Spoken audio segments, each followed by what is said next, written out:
Ramsey Solutions. It's the Ramsey Show, where debt is dumb, cash is king, and the paid-off home mortgage has taken the place of the BMW as the status symbol of choice.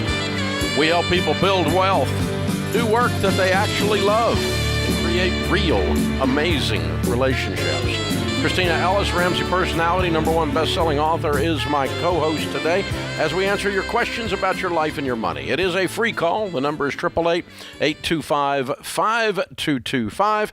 That's 888-825-5225. Let's go to Connor in Baltimore. Hey, Connor, welcome to the Ramsey Show. Hey, Dave. How's it going? Better than I deserve. What's up?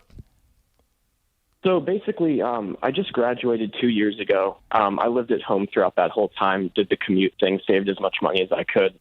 So just a few months ago, some things went on at home, and I basically had no decision but to leave. And I've always wanted to buy because, you know, I've obviously know that renting is kind of a waste for some reasons. And I had really no choice. So I have a rent payment now. I have a little bit of debt.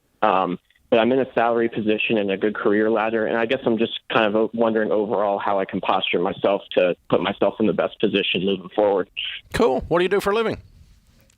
So I work for the federal government, and I make $63,000 a year. Good for you. Okay, cool. What was your degree in? Business technology. Okay. So like data and analytics and stuff like that. Good for you. So you're what, 22, 23? 24, yep. 24, okay. That's awesome. Cool. How much debt do you have? So I have about $3,000 in credit card debt, and that's just because I had to move out like very abruptly. So I needed to furnish stuff and just like that. So I just got like a bed and a couch and stuff like that and just put it all on a credit card. Mm-hmm. Okay. So right now your question is if you should buy right now or stop renting? So basically, with the way the rent market has been, I'm spending way more than I should be on rent because I really didn't have an option. But I'm here for a year, so then I guess I'm just wondering. I also have like a car payment, and I probably bought more car than I should have a year or two ago, just because I didn't anticipate on having to pay rent so soon. So I'm wondering how much of my money I should be putting in to just kill all that debt off with the car and everything. How much do you owe on your car? So I pay $400 a month, and I have 3 years left on it. It's a Toyota Camry. What's the balance on it today? I think $17,000 last I checked. Okay. Big car payment. So I have around $20,000 in debt total. Okay. All right. Well, there's a couple things. We can certainly show you a system to walk A, out of this debt, and then B, into a position you have an emergency fund of 3 to 6 months of expenses. That's baby steps 1, 2, and 3. And then start saving to buy a home at that point. Yes, you do want to buy a home at some point, but you don't want to buy them in the headspace that you're in right now, okay? Right. And if you're going to ever win with money, there's a phrase that you have said 3 times in our conversation that you have to stop believing and you have to stop saying it. I didn't have a choice. Dude, you always have a choice. Okay? Mm-hmm. You needed to leave home. I get that. But then you went and bought a bunch of crap on a credit card. You could have gone down to a garage sale somewhere and picked up a used couch for $50. But you didn't. Right. But you didn't. Okay? So you always have a choice. You could have bought a car that you could pay cash for, but you didn't. You always have a choice. Now, so you're no longer a victim of the marketplace or of your circumstances. You are the captain of your own ship, and it's your destiny marked on the side of that ship, and you're in charge of steering your destiny. Things are not going to happen to you anymore. You're going to happen to things. You got to reset that narrative, because otherwise you're going to do stupid butt crap the rest of your life and blame it on I was forced to. Yes, sir. Okay. Makes sense. So now we get that out of the way. Now it's real easy to do the tactical stuff that you need to do because you're obviously a sharp young guy. You've obviously got a lot on the ball. You're making really good money at 24 years old. You know, you've got a little bit of car payment. You got a little bit of credit cards. We'll cut up the credit cards. We're going to get you on a budget. We're going to get rid of that credit card debt first, and we'll knock out the car payment, and then you can save for a down payment. Yes. definitely. That sounds great. I had one other question too, if you don't mind. Sure. So I'm not really super into like all of like the interest rates and stuff like that, and like what the climate makes for a good time to buy a home. But the reason I didn't really buy one was because I've just heard everyone saying, you see it in the news, it's a terrible time to buy, terrible time to buy. How do you know when it is a good time? It's actually a great time to buy. So, because house prices are going to do nothing but go up for the next 5 years. But you've got Right. some of these okay. characters on the news trying to get someone elected or someone unelected, and they have an agenda, and they're trying to use the economy as a lever point on that. The interest rates are up. The market has slowed down. It is a better time to buy now than it was last year at this time because it was so white hot. You'd been bidding against 27 people. And but let me tell you when a bad time to buy is when you're broke and not ready, which is right now. Right. Okay. You got car payments and credit cards and, you hadn't got a plan and you feel discombobulated. When you buy a house in that environment, you're about to get screwed over. Yeah, Connor, I would say I would worry less about what the market's doing right now because, you're not ready. I think you've got to work through a lot of this stuff yourself. Of course, we have the baby steps, like Dave said, get your own financial house in order and also work through some of this stuff that you went through with your family. That sounds like it was pretty rough, and that you have a lot of healing to do from that. If you hang on the line, we're going to get you a copy of Own Your Past, Change Your Future by Dr. John Deloney, who's on the show. And I would really encourage you to go through that and take a little bit of time because I feel like right now I can hear the anxiety in your voice and I can hear this kind of franticness. And I think it's easy to point to, maybe it's because I need a house or maybe it's because I'm not doing this in life and I got to hurry up and I got to catch up. And it's like, I think that's channeled the wrong direction right now. I think you're focusing on things that aren't going to make you feel better in the long run. What's going to make you feel better is dealing with your past and finding a spot of peace and then dealing with your finances the correct way, paying off all your debt, saving a 3 to 6 month emergency fund, investing for retirement and buying a house. Do it all in the right order. But right now, I think you got to just take some time to breathe and kind of reset. That's wisdom, Christina. That's really, really wise. Because here's the thing. It's obvious from the story. We didn't dig into it. But that this was an emotionally violent separation for you. The way you described it, 2 or 3 different sentences in talking about it. So, we all heard that, and we hear that in your voice too. And you make much better decisions from a point of strength and a point of peace rather than a wounded animal. And I've been both in my life at times, and I wounded animals don't make good decisions. And so the healing she's talking about is really, really important. And it'll put you on this steady rhythm of wisdom and even how you go back and deal with mom and dad later. And you're doing that from a position of strength rather than just barking and snapping and snarling. And that can happen there really easy. So hang on, we'll send you a copy of John's book, and also I will throw in a copy of Total Money Makeover, which will show you exactly what to do with your money and get things stabilized and walk you through the baby steps.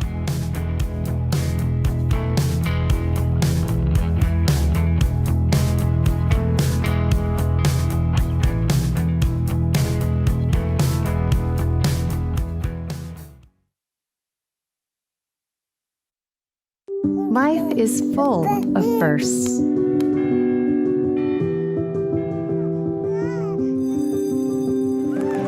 As the first and longest-serving Christian health cost-sharing ministry, CHM has shared medical expenses for its members since 1981. We believe you should have the freedom to focus on your health while being supported by a community of believers, giving you the opportunity to create many more firsts.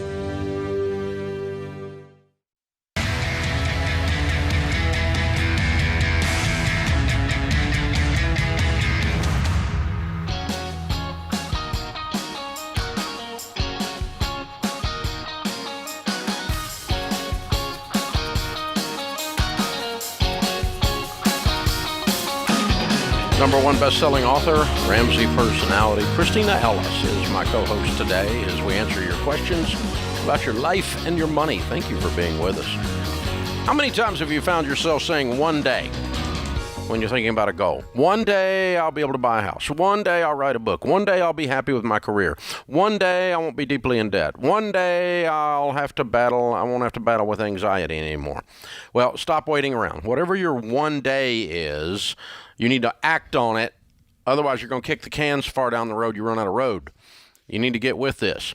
You got to take a proactive stance on all areas of your life. And we help you do that with Smart Conference. Smart Conference is where we take every area of your life. We bring in some of the top thought leaders, writers, thinkers, and speakers on that area to help you get smarter. That's why we call it Smart Conference. That's a neat name, yeah, right? So anyway, it's all day long on a Saturday, and here's the deal. Like, we're going to have Rachel Cruz talking about money, Dr. John Deloney talking about mental health, Ken Coleman talking about careers, George Camel, Christina Ellis, the new hottest Ramsey personality, speaking in areas. Christina's expertise is all around the student loan world and all around the education world, and George has always got something fun and funny to say. I'll be speaking. My friends Craig and Amy Groeschel from Life Church will be talking on marriage. It's all day long, and you're going to leave smarter. It's in Dallas this year. It's October the 22nd. It is almost sold out, but not yet. The VIP and Platinum passes are sold out, but you can still get general admission. Only $39 for the whole day. You would pay more than $39 to hear any one of these number one best-selling authors. And virtually everyone on the venue is a number one best-selling author many times over, but at least once, and have written books and talk about and are just experienced and world-class in their space. You're going to leave fired up and wired up. And so your one day becomes today. Today, I'm going to deal with this. And that's a cool thing. RamseySolutions.com. Get your passes today. RamseySolutions.com/events. It is it's the Smart Conference, October 22nd in Dallas. You don't want to miss this. This is your first one to speak at. It's my first one, and I just saw the rundown this morning, and it looks incredible. I see why you say that you sit in the audience and take notes. I never miss. Oh, man. I always have a seat reserved for the other speakers and people working and stuff to come out there and sit during the thing.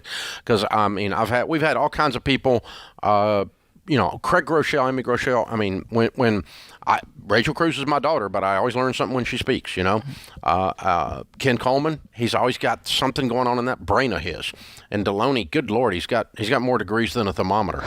So, and so I'm going to be sitting out there taking notes, and I'll learn something about marriage. I've been married 40 years, but I'll learn something about marriage.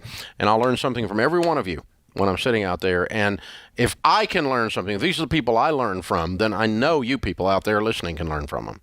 Absolutely, yeah. I can't wait to be on stage, but I also just can't wait to be in the audience learning from everyone because the talks look amazing. They are. The content is dialed in, babe. I mean, it's really good. I'm so pumped. All right, BJ's with us in Chesapeake, Virginia. Hi, BJ. How are you? Hi, Dave. I'm doing good. I'm over here cleaning up our empty house, but I'm good. Sounds like a side hustle to me. It is. I love it. Good money. How can we help? Well, my question was, I do have these rentals, and I have to pay IRS somewhere $15,000, $30,000 every year. So my question is, should I take equity out just so some of them are paid for? So I'm concerned about taking equity out just to try to have other deductions, or should I just continue to pay IRS? I don't know. Okay. There are no tax deductions that make mathematical sense. Mm-hmm. Because if you give the bank $10,000 and it is a tax deduction because it was interest on a loan, right, that means you get to deduct $10,000 from your income. So you do not have to pay taxes on that $10,000. It does not save you $10,000 in taxes. It saves you having to pay taxes on $10,000 of your income. And so if you're in a 25% tax bracket, it saves you $2,500. So you gave the bank $10,000 to keep from sending the IRS $2,500. That's called stupid. Okay, we don't want to do that. Very well. No, we don't want to do it. We're not trading dollars for quarters and look at that and call that sophisticated financial planning, okay? People do that crap all the time, though. And some CPAs are so stupid they recommend you do that. But you don't want to do it, okay? Now, here's the thing. Why do you owe the IRS? Do you have a day job other than the rentals? I don't work. I mean, I retired 2020. Okay, so you've got income from retirement that's taxable. Mm-hmm. And you've got the rents off these properties that's taxable. Well, I have other income that I worked for, I'm retired military, so I get income from that. And that's taxable. I retired from the post office. I got money from that. And that's taxable. And I get the rental income, and then I'm 100% disabled. That's not taxable from the military. That's not. Everything else is, though. Okay, cool. Right. So here's what's happening. You just owe income tax, and you aren't setting it aside out of your check. So if you owe $30,000 a year, that's $2,500 a month you need to be setting aside in your little IRS savings fund over here. Okay. You have to withhold on yourself. Mm-hmm. So that this doesn't come up smack you in the back of the head every year. Because if every year it smacks you in the back of the head, you run borrow on it, that's going to run out. That's right. Yeah. Okay. Yeah, using the home equity loan would just be kicking the can down the road. You'd just be basically taking from yourself in the long run. So you've got income that's taxable north of $100,000. Yes. Way to go. Thank you for your service, by the way. Well, thank you. Thank you. So, yeah, I mean, so what are you, 60? 69. 69, okay. Mm-hmm. All right. Yeah, so what you need to do is sit down with a tax professional. Just go to RamseySolutions.com and click on Tax ELP, because they need to help you set up a cash flow schedule that every month when you get checks, you take some of that, and before you even put it in your checking account or whatever, but immediately it moves X number of dollars over, as if you were doing a double, when you worked at the post office, they held money out of your check, right? So you just got to hold money out of your own check so this doesn't keep smacking you all the time. Okay. You're amazing. You put together quite a life here. So don't put on any of the ones that you don't recommend equity line on any of my paid off properties. I paid off 4 of them. It's free and clear. No, I wouldn't. Now, do you have the money to pay the taxes right now that are due? Yeah, of course. Yeah, I pay all the bills. Everything is paid for. Okay. Savings is coming in, Yeah. So your main question is, do I go in debt to lower my tax bill? Yes. Okay. Do I go in debt? But see, even if I did that, get an equity, I could buy another property. Yes, but you would be in debt, and now you've done all of this because this tax thing is bothering you, and if you owe the bank $10,000 in interest, you only save $2,500 on taxes. Bad trade again. Okay. So I would rather see you set up a schedule where your taxes are coming out of your check, that you're taking them out automatically, and you're not feeling the pinch of these things because you're planning better, number one. And then I want you to use some of this money, because you don't spend much mony. And I think you're going to be able to pile up enough cash pretty quickly to buy another property with cash and not have any debt. There's a reason you work to get all these paid off, kiddo. Yeah. It's because life's better when they're paid off. Don't go back in debt. Yeah. Okay. Yeah, you're feeling the pressure from the tax thing because it's just bad cash planning. You got bad cash planning. Yeah, BJ, you're such a rock star. Just even the fact that right now, when you called, you said you're at the rental cleaning it yourself at 69 years old. Like, you have worked hard for this, and that's incredible. Just keep doing what you're doing, because you have proved that you know what you're doing. Yeah, and you can't borrow your way out of this. You got to plan and work your way out of it. And that's a thing. But it's a misnomer that. And you can only write off interest, by the way, if you're itemizing. And most people don't itemize anymore. The standard deductions are so high, very few people itemize. So it's really mythology. I'm going to stay in debt on my home because I get a tax write-off. You really don't. If you're taking standard deduction, you don't get a tax write-off on your home, because your standard deduction's covering it. You got that whether you had debt or not. Silliness. Yeah. This is the Ramsey Show.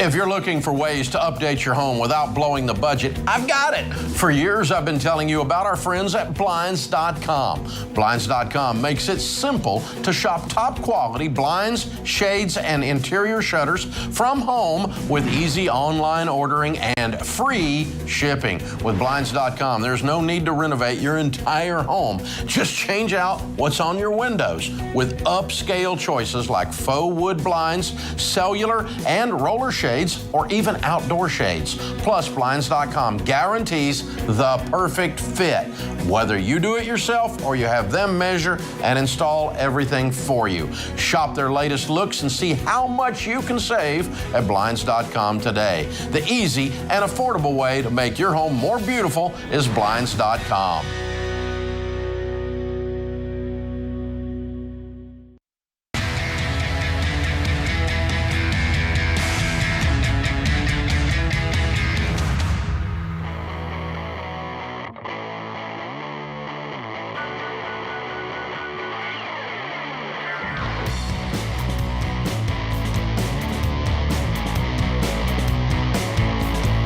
Christina Ellis, Ramsey personality, #1 best-selling author, is my co-host. Open phones at 888-825-5225. Thank you for joining us, America.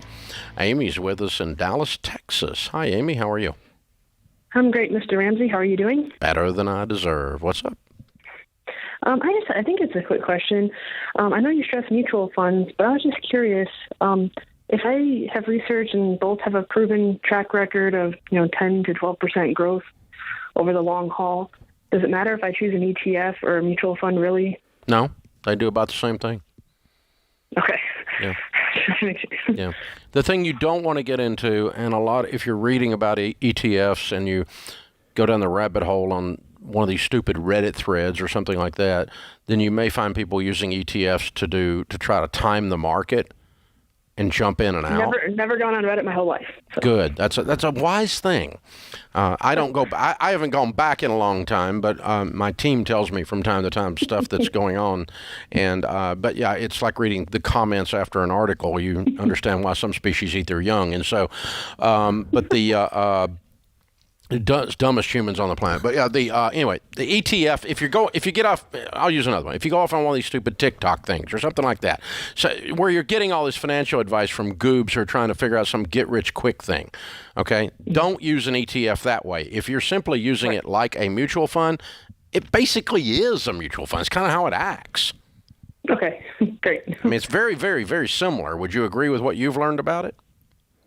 Yes, I think I was mainly going for a more efficient tax thing, so I didn't have to plan for the mutual fund less tax efficient. That's what I was going for. So you've maxed out all your retirement? Yes, sir. Excellent. And you're 100% debt-free house and everything? Yes, sir. Way to go. How old are you? 33. Husband's 32. Ding! Woohoo! Yeah, the ETF will give you the same benefit on the tax efficiency that like an S&P 500 would. An index fund. If you buy a low turnover mutual fund, that means they don't sell the stocks inside of it very often, has a low turnover ratio. That's what I do in your situation, post baby step 7 stuff. You're 100% out of debt, 100% maxed out on retirement. Now, where can I put some money and not get my butt taxed off, right? Exactly. And exactly. So the ETF will let it sit there, and basically it's capital gains growth, a low turnover mutual fund, like an index 500 would, SP 500 would. It's basically capital gains growth, so you don't pay taxes on it until you cash it. And if you've held it a year and cash it, then you're going to be taxed at capital gains rate rather than full ordinary income rate. So it's very tax efficient. I love them for that purpose. Yeah, in your setting, super, yes. But just don't want everybody else out there listening. I got 22 million listeners thinking, I can buy and sell, and I'm going to jump in the market and out of the market and use the ETF to do it, which is a lot of times when you hear people doing these stupid Motley Fool articles or something like that don't know what they're doing. They're teaching you to do that kind of stuff. Timing the market is bad. But ETFs in general, I don't have any issue with them. So I'm super impressed. 33 years old. Killed it. Baby step 7. Mic drop. I love it. I'm hung on that. I'm like, that's just fantastic. You go, girl. Abigail's with us in Rapid City, South Dakota. Hey, Abigail. What's up? Hi. It might be a little windy where I am. I am currently working and I'm outside. But my boyfriend and I are looking to move in together, and we can't agree on whether to rent an apartment or buy a house together. Buying a house together without being married just doesn't seem right to me, and I'm looking for some advice. Well, I think you're definitely on the right track with that. I would not recommend buying a house with somebody you're not married to. That can open up so many doors to complications. What's your kind of timeline for wanting to make a move? Within 3 to 6 months. Okay. How old are you guys? We're 20 and 22. 20 and 22. Okay. If you're willing to talk about buying a house and you're willing to move in together, why aren't you willing to get married? We're young yet. We are high school sweethearts. So young people get married all the time. Yeah, I know, and we've been talking about it. I think we'll probably get married within a year or two. I'm calling because we're going to have a serious conversation this weekend because I want to get forward with our plan of when we're going to get married and how much the wedding should be, possibly. So. Yeah. Okay, so you called asking advice about the house and about the whole situation. I'm going to give you more than you asked for. Okay? Okay. There was the Brookings Institute did a study that said in America, if you do 3 things, your probability to avoid poverty is statistically astronomical. In other words, the likelihood of being in poverty if you avoid these 3 things is very, very high. Marry before you have a kid, have your first child after age 20, and get married before you live together. Okay. That's a statistical analysis. Okay? And the chances of divorce for people that live together before they get married are 4 times higher than people who get married before living together. Statistical evidence. Yep. Interesting. So, yeah. If my youngest is 30, when they were in their 20s, if we had been having this conversation, I would say, why do you think you can beat the odds?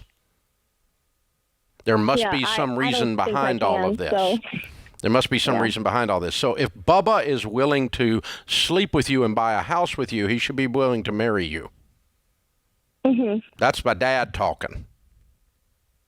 All right. Okay? See, I told you it was getting more than you looked for. No. And you know what, Abigail? It's not because I'm trying to make you mad. It's because I care about you, kiddo, and I want you to win. And you called here looking out to win. Yep, I did.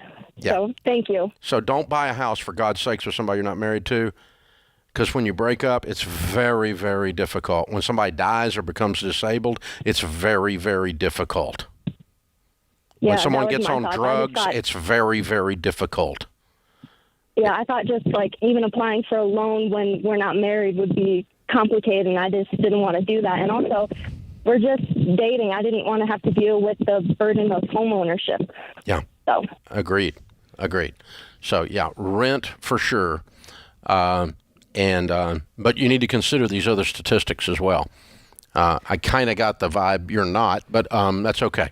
It's my job to tell you. It's your job to decide what you're going to do. You're like a grown-up and stuff.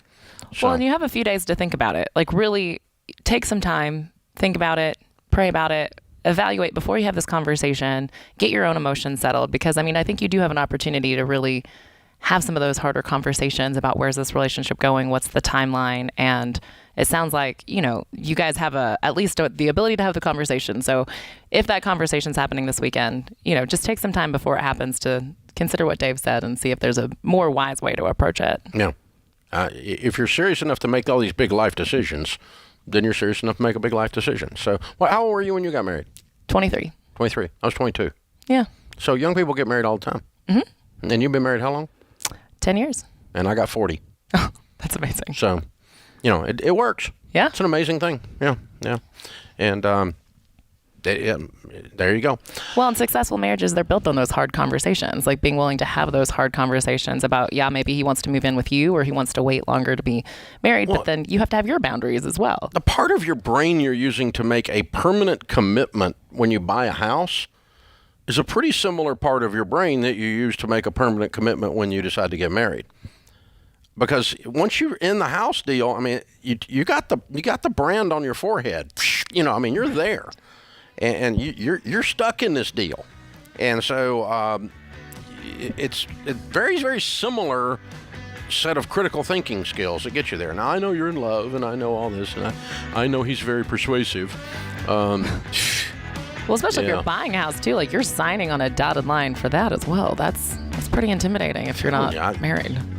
Yeah, it's hard to get out of either one, marriage or house ownership. And both are messy. So yeah, you need to be really sure what we're doing here with permanent decisions, long-term decisions. This is the Ramsey Show.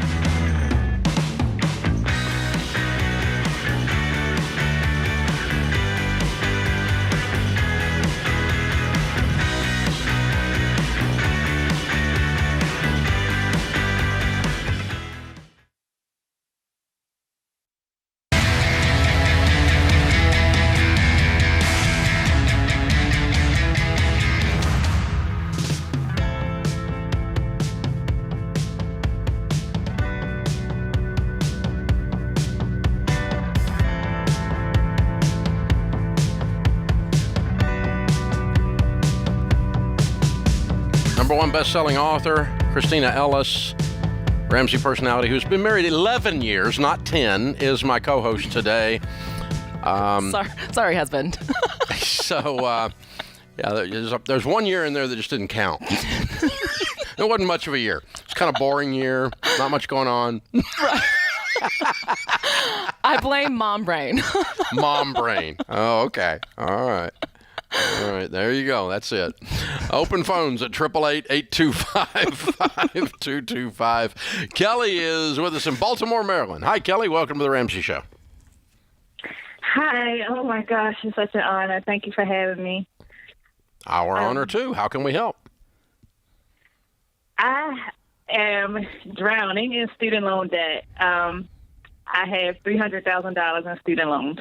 Oh, honey. And, yes. What's your degree in? Are you a lawyer or a doctor? A lawyer. Okay, that's good news. I hope you got a good lawyer job. You didn't take a job with the state or something. The government, federal government. Why?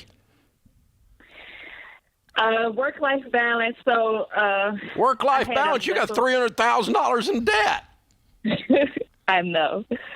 I did have a mental health breakdown back in 2018, and I couldn't find a job, so the government was the first one that came up at the end of 2019, and then the pandemic hit. Yeah, how much they paying you? My gross is $89,834. Okay. How long you been out of law school? 2015. How are you doing with your mental health? Better. I see a therapist bi-weekly. That's a part of my budget is that I have to pay my copay for my therapist. Mm-hmm. And I see the psychiatrist quarterly, and I take medication. Good investment. Well done. Thank you. Sounds like you're doing better. I am much better, and good. Realizing that I gotta get a hold of all of this. You married? My why is I'm not married, but I still am with my children's father. Okay. All right. How many kids do you have? 3. What age? 16, 7 going on 8, and 4 going on 5. Okay. All right. Well, you got a mountain to climb here, and so we got to get our climbing gear out. And the hole that you're in is $300,000. The shovel that you have is $90,000. Right? Yes. Your income, we call it the shovel to hole ratio. Your income versus the amount of debt you got to climb through. And so I start going, okay, out of 90,000, how quick can I pay off 300? Well, if I pay off 30 a year, that's 10 years. That doesn't work. Yeah, it's too long. I even tried to work some things out, and I'm like, this feels too long. Mm-hmm. It was like I measured like 6 years, and I was like, that's like $5,000 more a month, and I'm like, I don't know. Mm-hmm.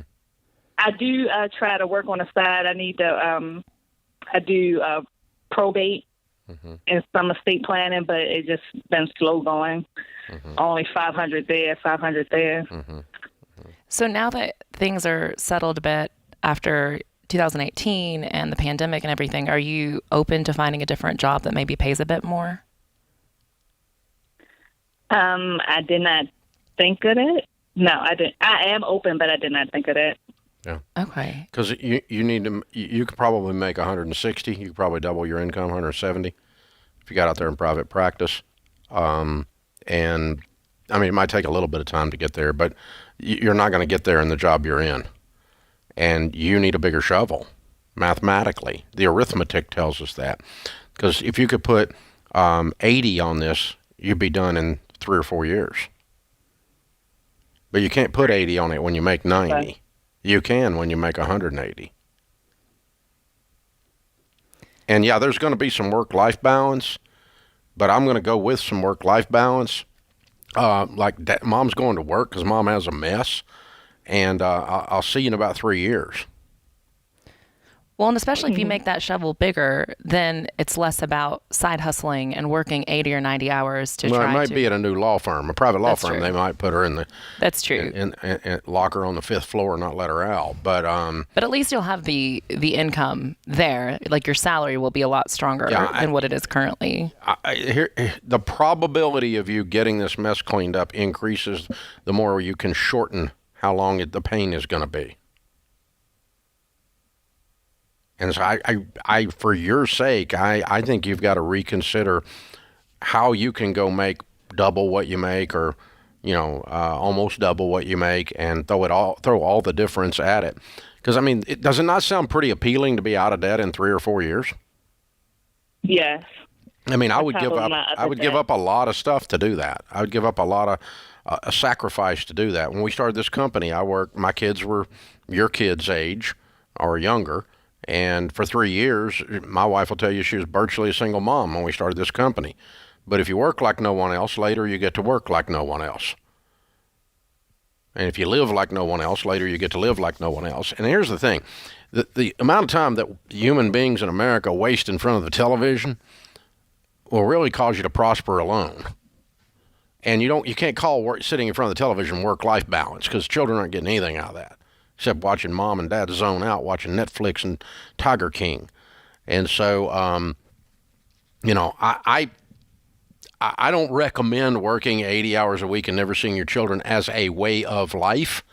But for a short period of time to get some kind of a needle to move, yeah, hard work never killed anybody. Right before you die, you pass out if you're working hard. So you're not going to die from it. Well, good job having the courage to call. You've been through a lot. Yeah. That's and you have a huge mountain ahead, but we have seen people pay off $300,000 in debt. Here's the thing, the looming monster that's 30,000 pounds, 300,000 pound monster here, $300,000 monster. There's a stress and a weight to that Dr. John Deloney, our resident psychologist, says your body feels that weight. It affects your mental health. And so for you to continue the healing, you have to see a way out of that instead of seeing that as this endless rock you have to push up the hill, as in Greek mythology, right? And so, you push the rock up the hill and you get to keep pushing it up the hill for the rest of your life. The weight of that hopelessness affects your mental health. It affects literally your physical body feels that from a mental health perspective, your physiological reactions to the debt.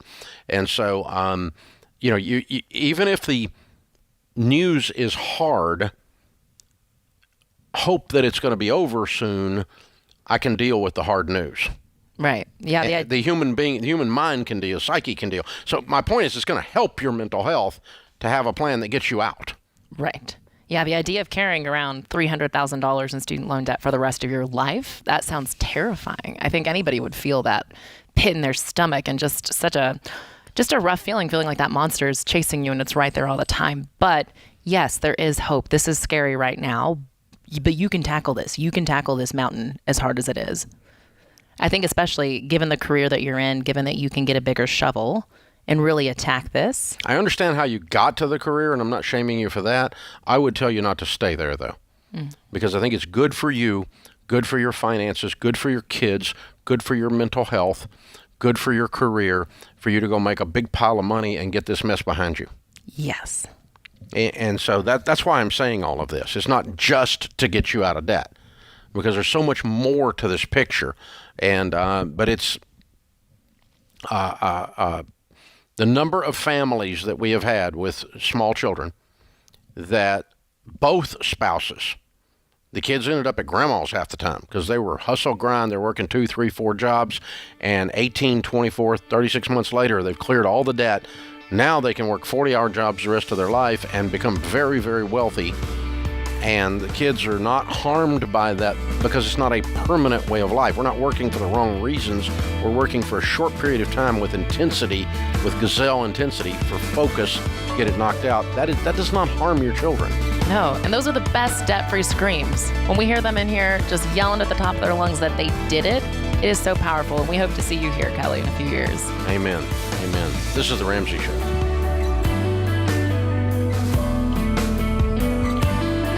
Have you been inspired to make a change with your money? Want to know where to start? Take our 3-minute money quiz to get a plan you can follow. Go to RamseySolutions.com and search for Get Started to get a plan for your money.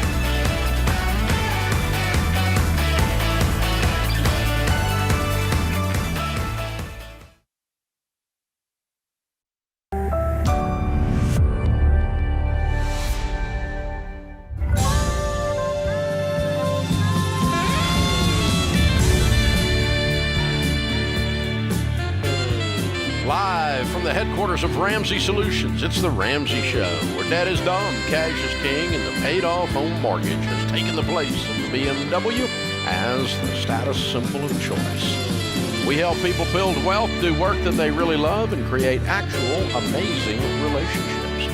We're glad you're with us, America. Thanks for being here. Christina Ellis, Ramsey personality, #1 best-selling author, is my co-host today. Open phones at 888-825-5225.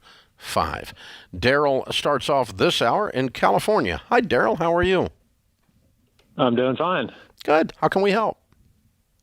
I'm wondering why the saving for kids' college is part of the baby steps. I don't know. I don't quite understand why I should hand my kids that luxury.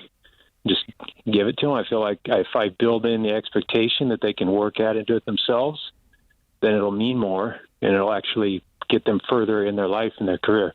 So I don't understand why that's in the baby steps. Okay. Well, I don't disagree that a lot of what you're saying is true. But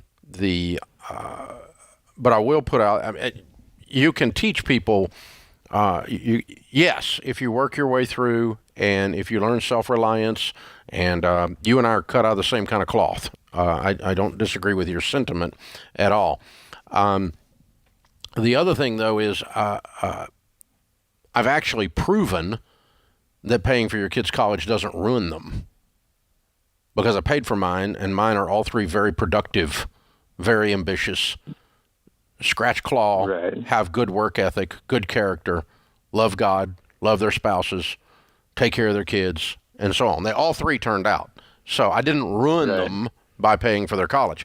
But obviously I installed the things you and I are both concerned about into their walk as their dad along the way, so that by the time they got to college, I didn't do that. But are you under a moral obligation to pay for their college? No, that's not why it's in the baby steps.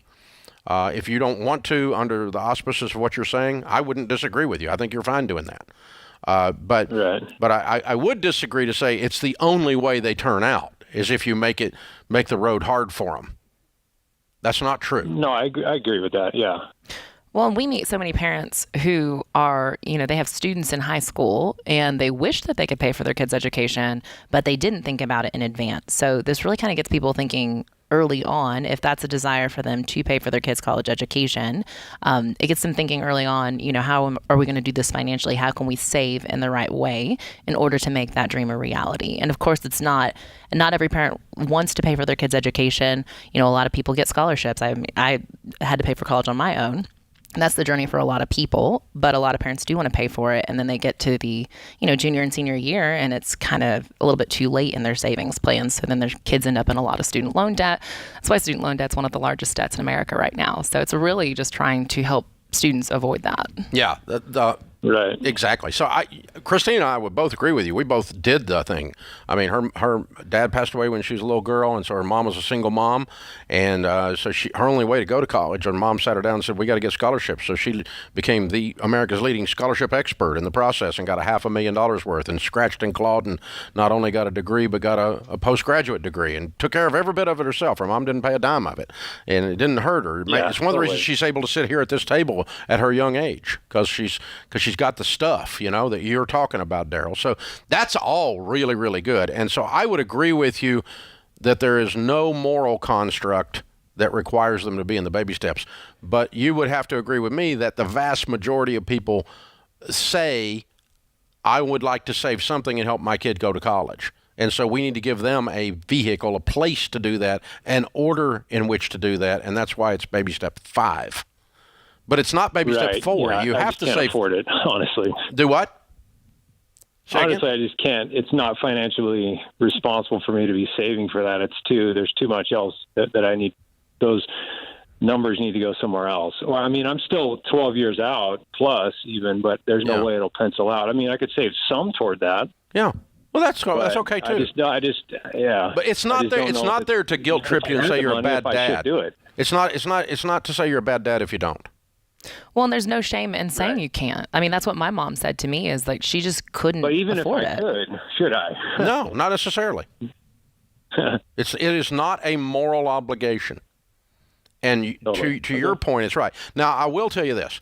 If you're going to be the dad or mom that says, I can, but I'm not going to, because I want you to be able to hoe this row, so to speak. I want you to be able to push through this. I want you to learn hustle. I want you to learn grind. And the lessons you're going to get from the being able to pay for it are as valuable as the things you learn. If you're that dad or mom, which is how you started out the conversation, Daryl, and I, again, one more time, don't disagree with you. What you do have in that situation, the moral obligation as a parent you do have, is you need to show them how they can do it. Talk to them about getting good grades so they can get scholarships. Talk to them about choosing a college that's affordable, not a super expensive college that they can't afford. Talk to them about studying something that matters. Don't get a degree in left-handed puppetry and then end up as a barista with $200,000 in student loan debt. Talk to them about hard work and working and working and working and working and working and working and working. I worked 40 to 60 hours a week for 4 years while I went through school. And I didn't die from it, and it's not child abuse. Exactly.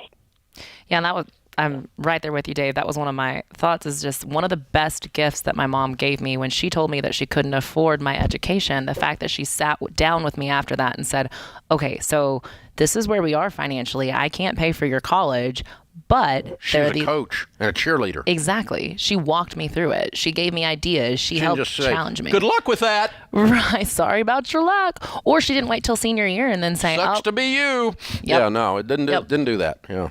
Yeah, you got to walk with them and say, okay, listen, here's the reason I'm doing this. I want you to get some calluses on your hands. Here's the reason I'm doing this. I can't do it. Here's the reason we're doing this. It's good for you to learn how to problem solve. Now, I'm going to walk with you. I'll help you with the problem solving. I'll be your biggest cheerleader. I'll be your biggest coach. I'm going to push you. I'm going to love you. And if you can do that, then, you may end up with a really positive result out of this with some kids particularly. But and by the way, all 3 of my kids, while I paid for their school, worked while they were in school. Because they were on a tight budget and they didn't have a bunch of money to screw around with. If they wanted to go do something else, they had to come up with the money to do that. And so, like my youngest, who's one of our top executives at Ramsey today, many years later, he's still the Ramsey family mattress expert because he worked at a mattress store. So anytime we need to know something about mattresses, we ask Daniel because he knows all about mattresses. He learned all about, because he sold the crud out of them. I mean, he was a good mattress salesman. They didn't like it when he graduated because they lost one of their best salesmen. So, it doesn't. None of this hurt. It's a good thing. Hey, hang on, Daryl. I'm going to send you a copy of the book, Debt-Free Degree, and I'm going to send it to you free. And it coaches you through and coaches how to go to college debt-free if your parents aren't paying for any of it. And it can be done. It can certainly be done. This is The Ramsey Show.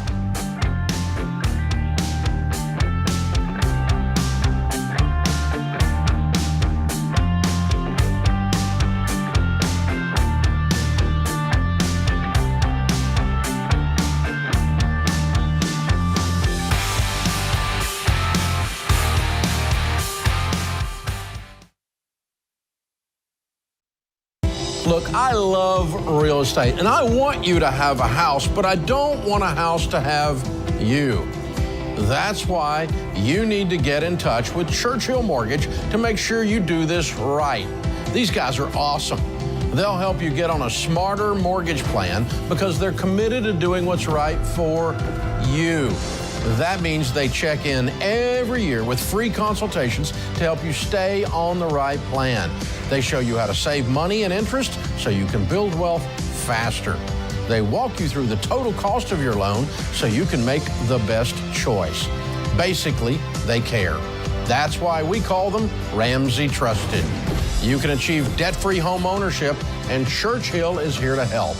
Go to their site, churchillmortgage.com/Ramsey, to start your approval or get more information.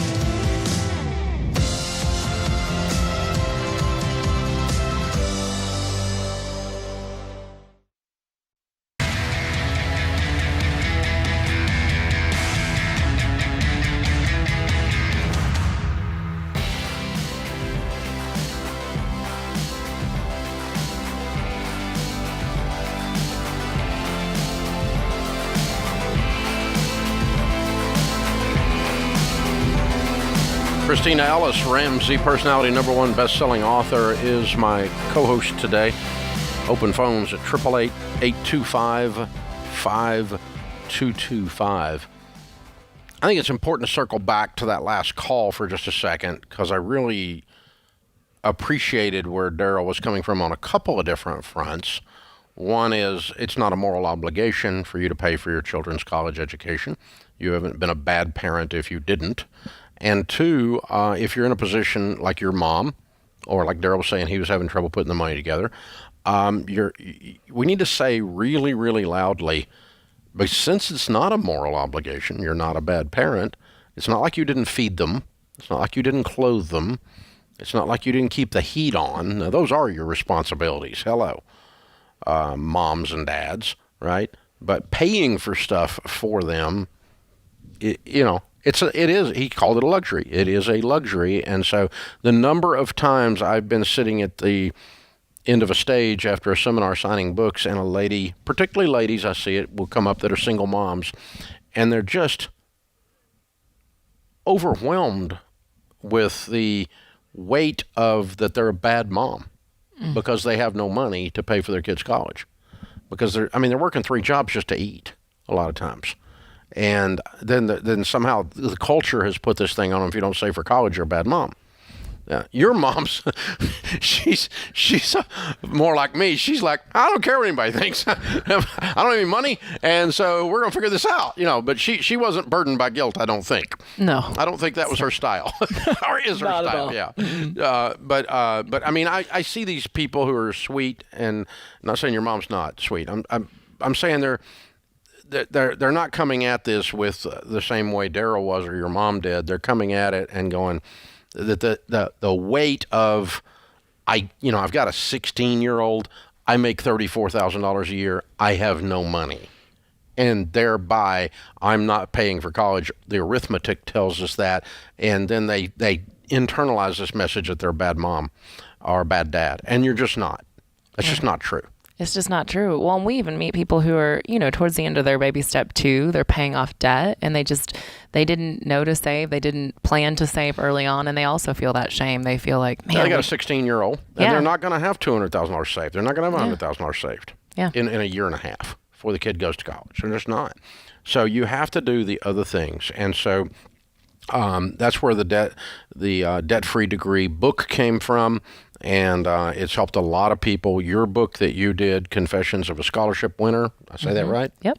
Was the #1 bestseller. And Christina, as we've told the story 100 times, is $500,000 worth of scholarships she went and scratched up. So this stuff can be done. And we talk about this a little bit, but probably not as much as I would have liked to have had in our documentary called Borrowed Future. In Borrowed Future, we dropped our first full-length film.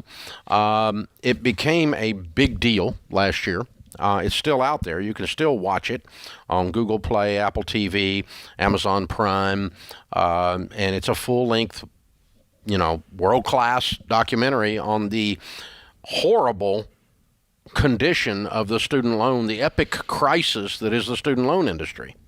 Right. Yeah. And it actually shows, what's behind it, why it's so toxic, and also how to avoid it. It's such a cool documentary because it's like it shows not only people who are struggling with student loans and people who are just weighted down, and really tells their stories, but it also, shows students who did it a different way and kind of opens people's eyes to the fact that there are very different paths that you can go. If you've got a teenager and you need to watch Borrowed Future, yes. Period. Well, and that's the thing. It's like I've been working with high school students for so long. It's an amazing resource to have because so often you tell them the words. You say, you should avoid student loan debt. You're going to regret it if you go into debt. But to have actual stories and a visual picture of why the industry is toxic and people who are crying because of the debt that they took on and the pain that it's caused its life, it's just such a powerful picture for a young person to see, to really paint out for them. Yeah, the Academy Awards of on-demand documentaries on the internet, which is one of the things that we are, obviously, we're a long-form documentary, is called the Webby Awards. I didn't know this, but I learned it recently. And it's presented by the International Academy of Digital Arts and Sciences. Well, there you go. The leading international awards organization that honors excellence on the internet. This year's Webby Awards received 14,000 entries from 50 states and 70 countries. Our Borrowed Future, it's got Christina in it, it's got Dr. John Deloney in it. David DeChico on our team was the producer on it. He pulled the whole thing together, director. Mike Rowe is in it. Our friend Mike Rowe from Dirty Jobs is in it. Seth Godin, one of the best marketing minds on the planet, is in it. And a bunch of real cases. And so you need to watch Borrowed Future tonight. But anyway, we ended up, I didn't know what it was, but now I do because it's really heavy and it's important. And we won the Webby Award. Yeah. So Borrowed Future is award-winning. We got the #1 documentary in long form, Borrowed Future, right there. And so there's the Webby Award. It's a big old spring, pretty cool, and very heavy. I picked it up and I went, whoa, that thing's ridiculous. So pretty cool, though. I didn't know they existed, and I didn't know we were up for an award, and then all of a sudden we are an award. So there you go. I like it. That's incredible. So it was the #1 documentary for weeks on Google Play. It was the #2 documentary on Apple TV, and it was the #5 documentary rent or buy category on Amazon Prime. So a lot of viewership on it, and we're very, very proud of it, and encourage you guys to check it out. Not because you need to help us or something. I mean, it's like $3 to watch it, and we get 27 cents or something. So it's not like we're getting rich off the thing. You don't make any money on these things, but it's not a money maker. But it is a thing where we wanted to poke into this toxic culture and stir up a ruckus. And, buddy, it stirs up a ruckus. We have pissed some people off with this thing because these student loan people, man, they're freaking evil. The stuff they are doing behind the scenes is straight up. It's out of some kind of book or something. I mean, it's like, it's hard to believe people actually do crap like that. To 18-year-olds. To 18-year-olds, yes. It is a filthy, filthy business. And you and I, the taxpayers, are guaranteeing these loans, which makes these goobers out there, these crooks, able to do this stuff. It's unbelievable. The Navient people, the Sallie Mae people, whew, oh, you got to watch this thing, man. It'll blow your mind. Yeah. So, Borrowed Future. And the message overall is this. #1, the message of Borrowed Future is student loans suck, and the people around them suck, so avoid this thing, okay? #2, message is you can go to school debt-free. It is possible. And it has a whole lot to do, most of the time, with school choice, choosing one you can afford. And, very few people ask when they're hiring you or when you're doing work with them or anything else, where you went to school. And, I don't know where my doctor went to school. I don't know where my lawyer went to school. I don't know where my tax guy went to school. I know that they have been academically trained because they're licensed in those areas, but I really don't know where they went to school. All I want to know is, can you fix this? It's broken. That's all I want to know. Right. And that's, and if you can do that, then I don't really care where you went to school. My tax thing is, screwed up. You got to fix it. Okay. That's it. Estate planning, whatever it is. There's all these people and but people walk around acting like where they went to school. It doesn't. Nobody cares. Nobody cares. It's a joke. Well, and I think that's one of the big, myths or lies around higher education that has become ingrained in society and is a huge reason why people are taking on crazy amounts of debt. They think, I got to go to the college at all costs. And that's just not true. No, not that college. Listen, you can go there if you want to go there. I don't mind you going there. I'm not mad at you. I'm not going to make fun of you for being a Harvard graduate. Unless you paid full sticker for it, then I'll probably make fun of you. But please don't come in here telling me that you are more likely to be a success because of where you went to school. There's absolutely zero research that indicates that. None. You cannot find a data point anywhere. I've been in this business for 30 years. It's not there. So quit overpaying for this crap. This is The Ramsey Show.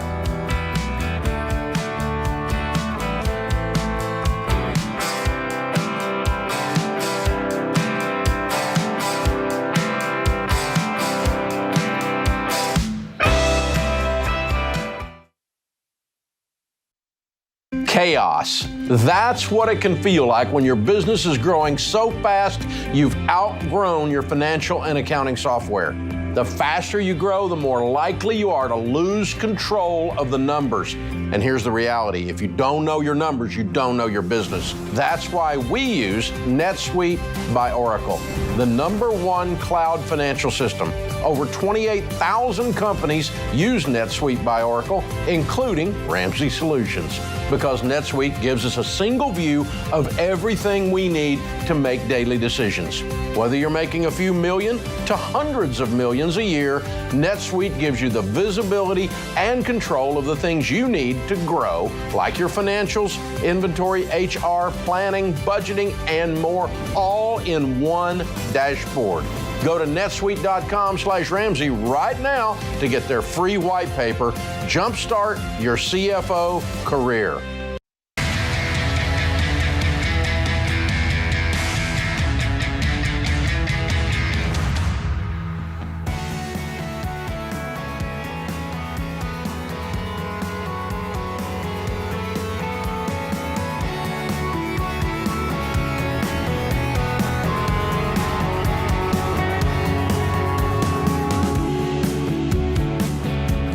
When people change their lives, when they finally say, that's it, I've had it. No more, I'm done. When that rises up inside of you like that, you're ready to change your life. And you're tired of waking up at 2:30 in the morning worried about how you're going to fill your gas tank. Yeah, I've had it. Tired of wondering how you're going to put supper on the table with the dadgum prices or keep these lights on? I've had it. I'm not living like this. You make too much money to be as broke as you are. You should say, I've had it. When are you going to get sick and tired of being sick and tired?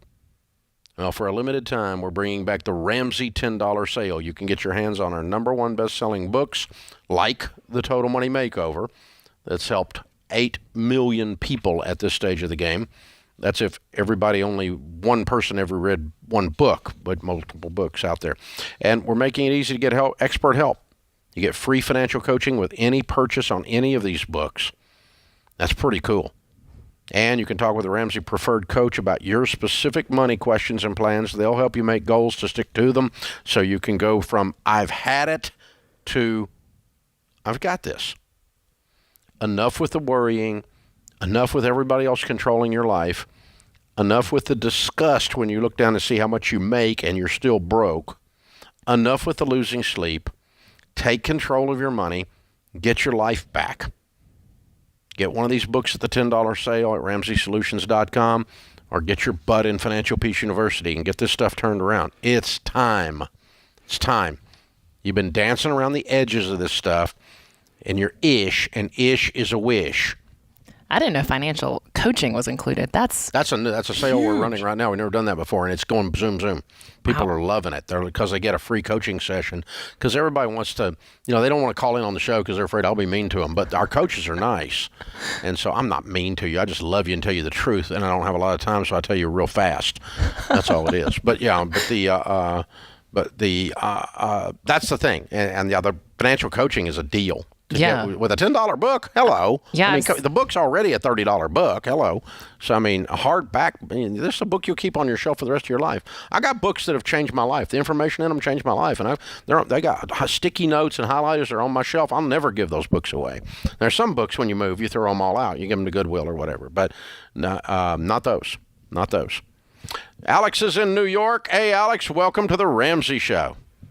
Hello, Dave and Christina. How are you? Great. How can we help? All right. Thank you very much. I'm a social studies teacher, and this summer I got a second job as a server. Currently on baby step number 2, and I've worked really hard with student loans, the interest being paused, to crack down and get my debt lowered. Good. My call today... Thanks. My call today is I have a 2007 Jeep Liberty, and currently there's the check engine on, and there's an issue with the catalytic converter. I've done some research on my end, and that's going to be $2,000 to fix. And I already have the baby step number 1 of just saving $2,000 first and foremost. Stop. Who said it's going to take $2,000 to do a catalytic converter? That's just, I've researched the part, and I've talked to mechanics who said they would do it for $2,000. Okay. Is it an inline catalytic converter in the muffler system? It should be, right? Yes. Go buy one at a junkyard, man. Well, I guess, okay, I might have to do that as well. My real question, the reason why I called is, do I spend the $2,000 to fix it, or it's really like used cars right now are much more than $2,000 right now. Or do I save a little bit more, but also knowing that my check engine light is on and it's kind of dangerous to be driving with that. So just want to pick your brain and see how you try to manage that situation. Yeah. Okay. How is this car otherwise? Has it given you many problems in the past? It has. I put a door on it, and I closed it after I got it, and it doesn't. It's my driver's door, and the door doesn't open anymore, so I have to get in through the passenger side. But it takes me. It's pretty funny. It takes me to where I got to go, and there's no complaints. So. I've had cars like that. Yeah. Oh God, Yeah. This is one that needs a name right here. Okay, so if the car was running, if everything was doing okay, what can you get for the car today? I could probably get like $700. There's so much rust on it. Yeah. Okay, I don't think that's true. I think you could probably get $1,000, $1,500. So let's call it that. Okay, if the car was running right, if you had the catalytic converter on it, it does not increase the value of the car that much, because if it was all fixed up and everything was running just right, it really still wouldn't be worth much more than that, would it? You're right. Yeah, so you're throwing good money after bad, because the formula you use on fixing a hoopty, which you're driving a hoopty, right? I mean, you're driving a... Yes. And so the formula is, if the value of the car plus the repair, the current value of the car plus the repair is more than the value of the car after it's fixed, you don't fix the car. And that's the case here. So we're going to sell this car as is, take that money plus the $2,000 you were going to spend on a catalytic converter and buy a car that's probably 3 times better than this car for $3,500. Yeah, it's all right. Still probably not going to be the most glamorous car, but... No, it's not. It's not. That's okay. So here's what you're looking... Drive like no one else, so later you can drive like no one else. Exactly. So here's the thing. When you're buying an upgrade hoopty, what you're looking for is what we call a garage sale car. You're looking for an estate sale where the little old lady drove it just to Sunday to school and back, but it's old and the upholstery's bad and whatever else. So we had a guy working here for a while. He drove a 1994 Granada. Can you say land yacht? Right? And it was formerly red, and it had faded, so it was pretty much pink. And then it got hit with a hailstorm, so it was pink with acne. Okay? The interior was horrendous. But the car, listen to this, man, it had 20,000 actual miles on it. He bought it from his grandmother for $500, and she never drove the thing. So mechanically, it was like perfect. But it was the ugliest car I think I've ever seen in my life. But mechanically, it was perfect. Because when you're driving a hoopty, you're not driving the car to pick up chicks. You are not driving the car to impress people at a stoplight, right? You are driving a hoopty to get somewhere. And so all we care about is the mechanical condition of the car. And so you want to buy something that's ugly, that people make fun of, that you have to give it a name, but it's mechanically unbelievably fabulous.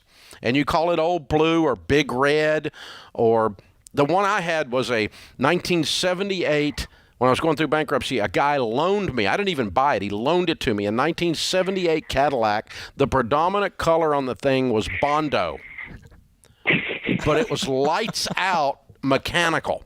It was a beast mechanically, but it looked like the Beverly Hillbillies had pulled up to the stoplight. The vinyl roof was torn loose across the front, so when you drove it, it filled up with air like a parachute on top. Oh, my gosh. So when you stop the stoplight, your top is settling, right? And everybody's looking at you. And you know what? When you get to that point, you don't care what anybody thinks, because all I want to do is get to work, because I'm going to get to work so I can get rid of this stupid car, so I can get a reasonable car. But all you're looking for is mechanical reliability, not sex appeal. Yep. That's the car you're looking for. And for $3,500, you wouldn't believe how great a car you can buy with mechanical reliability and zero sex appeal. Yep. One of the things I love about working here is we have so many people who are working through the baby steps, paying off debt. And when you drive through our lot, you see when people go home at night, there's oil spots out there. Right. I'm telling you, man. People are proud of it. And around here, it's a badge of courage. It's a badge of honor. It's not, we don't make fun of people around here. It's like high-fiving them. Like, you're doing what it takes, man. Drive like no one else. Later, you can drive like me. There you go. Because I used to drive that stuff. Now I don't drive stuff like that anymore. This is the Ramsey Show.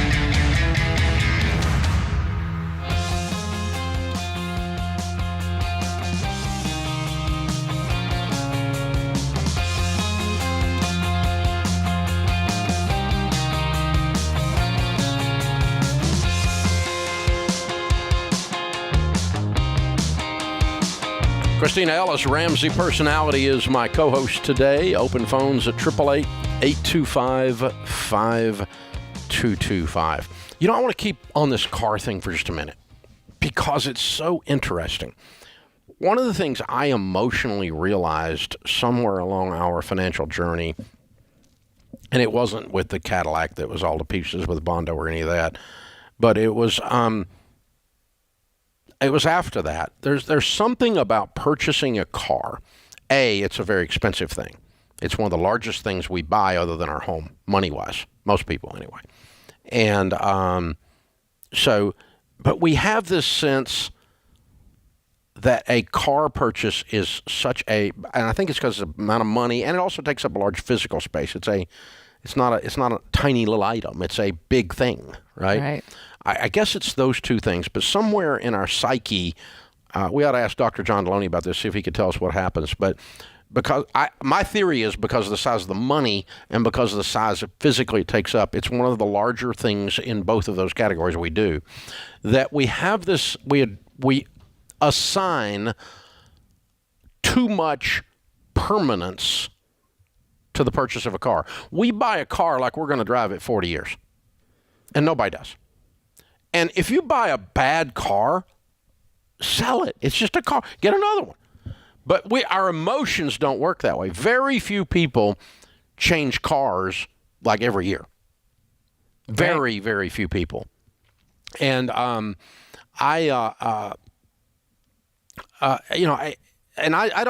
don't trade cars a lot. I don't move up in car very often, and I'm not a big jump around and all that kind of thing either. But and I think though that we stress out about selling a car like it's the end of the world. We're never gonna get another car. Never see a nice car again. Or buying a car. We're like, if we did this wrong, we're stuck forever. There's a permanence to it that we assign psychologically that's just not true. Does that make sense? Yeah. And I think it causes us a lot of stress around vehicles that we don't need. It's just a stupid car. Get another one. I mean, $3,500 cars, they're like throwaway cars. Yeah. A $2,000 car is like a throwaway car. I wonder if it's also because... You buy a big screen TV, if it goes out, do you get it fixed? No, you go get another one. It's a throwaway. But with a car, we're like, oh, God. You know, you spend $1,000 on a big screen TV, you spend $1,000 on a car, you treat it psychologically completely different. Well, I think part of the challenge for a lot of people is it's something that's out there. Like, it's something that other people see, so they still attach a lot of their value to it, a lot of their status to it, and there's kind of that feeling of... That's mixed into it, too. But the permanence, the sense that I'm stuck in the decision, is unique to vehicles. And houses. Houses people do that with, too. And it is legitimately harder to jump in and out of a house. But, like... I had to walk myself through this. I don't know, 3 or 4 years ago, I had a Raptor, and I saw this really cool 600 horsepower killer F-150 Roush, but it wasn't a Raptor. And I went down to the Ford dealer that's a friend of mine, and I'm like, yeah, I'm doing that. And so I drove home in that other one. I took Sharon down there, and she's like, whatever, do whatever. You know, okay, all right, do whatever, I'm doing it. So I bought the thing, and I hated that truck. Almost immediately. Wow. It was completely different than drive and feel and everything else, and I just didn't like it. And so I had the mufflers changed on. I tried to do some other stuff. It was really big engines, wonderful, powerful, great truck. There wasn't anything wrong with it. I just didn't like it. And I'm sitting around, I don't like my truck. And I had to walk myself through, well, doofus, sell it then. You know, it's a stupid truck. So I went and traded it and got a Raptor, you know. And it cost me some money. I lost a little bit of money on my stupid impulsivity. But the point is, it's not as permanent. You're not stuck. It's a car. Get another one. You know, it's a $3,000 car. It's a throwaway car. It's a garage sale car. Go to an estate sale and bid $500. You can get you another one. You know, I don't want your whole yard littered with cars. Get rid of the other ones. But it's not just because it's a large thing does not mean it's permanent. Right, and I think that can give people some freedom to embrace the hoopty, embrace the car. That's the point. Yeah, it's permanent. It's just this is a snapshot. It's a moment in time. You're not going to be driving. But when you're in the hoopty land, be sure you take pictures and print them out and put them in a frame and label it. Big red, you know, old blue, whatever it is, right? The green monster, whatever, you know. How many? I mean, people out there, all of you in Radio Land, raise your hand. I want to see you. You know, right? But how many of you had, when you were kids, your parents had a car that had a name? We always had names for our cars. You know, we're going down to Kmart, get in Big Blue. I mean, here we go. You know, I mean, it's you know, but we don't do that anymore because the cars aren't junky anymore. They don't have any personality. They're all look just alike, and you can't even tell the difference in a dadgum Hyundai and a Lexus out there half the time nowadays. They all look alike. And so but there's something about this psychology around cars that ends up costing us a lot of money. It is not permanent. If you are driving a piece of crap, just grin about it, take pictures because it's temporary. You're driving, like he said, like we say, you're driving like no one else, so later you can drive and give and live like no one else. Yeah. I wish people could just embrace the feeling that we have here, even in our parking lot at Ramsey, where people do have the pride in a junky car because it's so that they can get out of debt and get to building wealth. It's so that they can get to that next level. And there's almost, like you said, a badge of honor where it's like, this is awesome. This is going to be something we look back at when we're baby step millionaires and go, haha, I remember that season. Like, you got to have a story you tell the grandkids. mortgage. Like back in 22, I was driving a hoopty that the door didn't work and I had to climb in the other side. You got to have something to tell the grandbabies someday, right? The great-grandbabies. You know, get your denture adjusted there when you're telling your story, right? I mean, you got to, back in 22, but back in 22, I had payments, and so now I'm still broke. That ain't a good story. We don't want to do that one. You want to live like no one else and drive like no one else so that later you can live like no one else. No discipline seems pleasant at the time, but it yields a harvest of righteousness. Nothing that is great ever happens without a level of perseverance, a level of pain that you push through, and you might as well realize it's temporary. Right. It's temporary. It's not permanent. If you're sacrificing in order to win, you're going to win. If you're not sacrificing to win, don't expect to win. You know, and that's that. This car thing is all wrapped up in this because you get these people. You know, I got a $742 car payment. Yeah, right. How much is your house payment? $500. Why? I live in a trailer. Dude, if your truck payment's bigger than your house payment, you might be a redneck. I mean, really, we have these people do this stuff all the time, and you got to go, gee. So. And I did it. I mean, I did it with zeros on the end because I'm a car guy. I love vehicles. But well, I think it's important that people get around people in their lives, too, that are embracing the hoopty. That's why I think it's so great when people can get in a Financial Peace University class in person because they're around other people who are also hustling and grinding and doing what it takes to get out of debt versus your other broke friends who have $700 car payments who are all comparing who has the coolest car and they don't feel... You know, you feel that pressure to join no them. Money. Right. They're broke. Looking good and no money. I mean, that's the definition of stupid right there. You know, looking good, no money. This is completely backwards and immature. The definition, adults devise a plan and follow it. Children do what feels good. One definition of maturity is the ability to delay pleasure for a greater good. And so mature people emotionally exercise. And me, I got to stay away from the donuts. Dadgum donuts. They kill me. I get big as a house eating these donuts. And so I have to, self-control. Self-control. This is the actions of an adult at 62 or at 22. And this, man, it just works. It just works. It just works. And we're so many of you out there are doing this stuff so well. I'm so proud of all of you. Well, it's good time. The good news about the hoopty is it's just for a season. Donuts, unfortunately, you may need to avoid forever. Dadgum. You mean I don't get, if I eat like no one else later, I can't eat like no one else? I don't think it's how it works. Darn, you know what? That's true. That one doesn't work there. That's depressing. It's a bummer. It's depressing. Thanks, Christina, for ending the hour on that note. Wow. This is The Ramsey Show.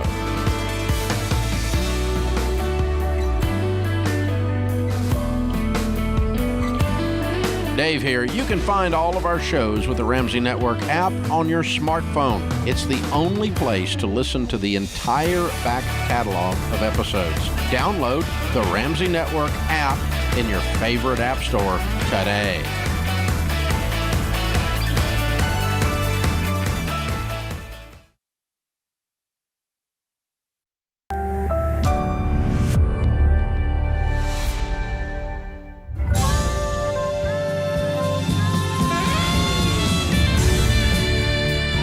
From the headquarters of Ramsey Solutions, it's the Ramsey Show, where debt is dumb, cash is king, and the paid-off home mortgage has taken the place of the BMW as the status symbol of choice.